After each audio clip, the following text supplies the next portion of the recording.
Please, don't take it. The old man's voice trembled as he ran through the crowded train station. People turned their heads. A teenage boy stood frozen near a bench, holding a thick leather wallet in his hands. To everyone watching, it looked like he had stolen it. The boy's heart pounded. He hadn't stolen anything. In fact, he was about to do something that would change his life forever. The city of Chicago never seemed to sleep. Cars honked, people rushed to work. Bright lights filled the streets. Yet among thousands of people, 16-year-old Ethan Carter felt invisible. For nearly 2 years, Ethan had been homeless. After losing both of his parents in a tragic car accident, he had bounced between shelters and temporary homes until eventually ending up on the streets. Every morning he woke beneath an old bridge near the train station. Every night, he wondered if life would ever get better. One cold morning, Ethan sat near the station entrance holding a cardboard sign. Hungry. Anything helps. God bless. Most people ignored him. Some avoided eye contact. Others acted as if he didn't exist. A businessman accidentally bumped into him.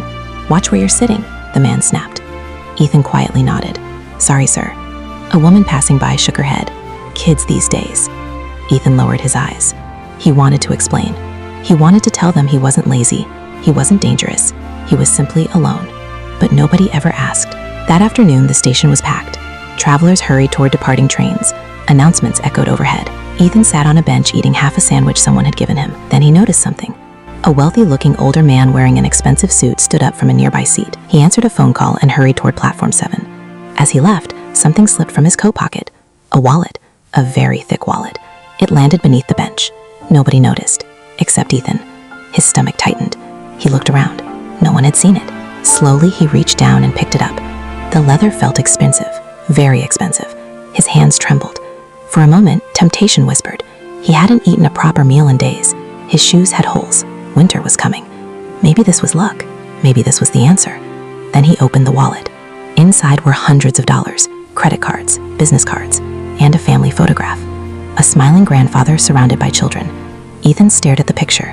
The man looked happy, loved, important to someone. Suddenly, Ethan remembered something his mother once told him. Your character isn't defined by what you have. It's defined by what you do when nobody is watching. He closed the wallet. I need to find him. Ethan jumped up and ran. The station was crowded. People pushed past him. He searched every platform. Nothing. Then he spotted the older man boarding a train. Sir, Ethan shouted. The train whistle blew. Sir. Nobody listened. The doors began closing. Ethan sprinted.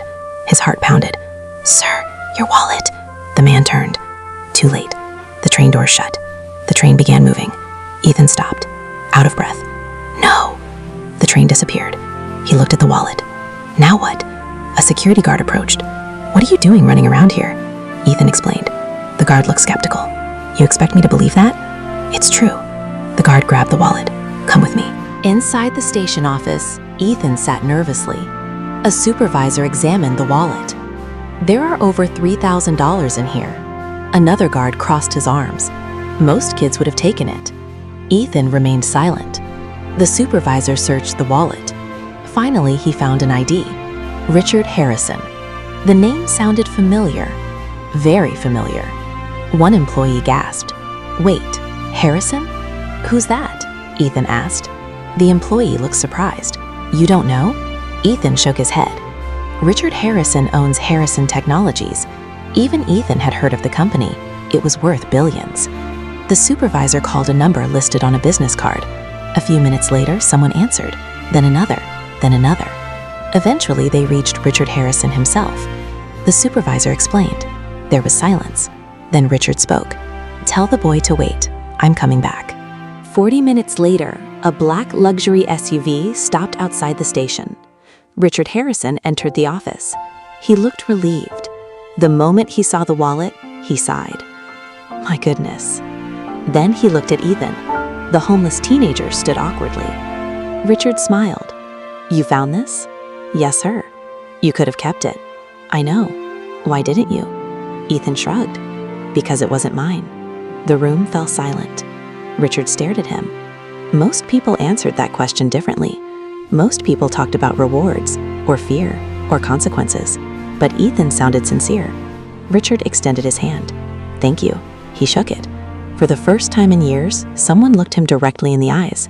not with pity, not with suspicion, but with respect.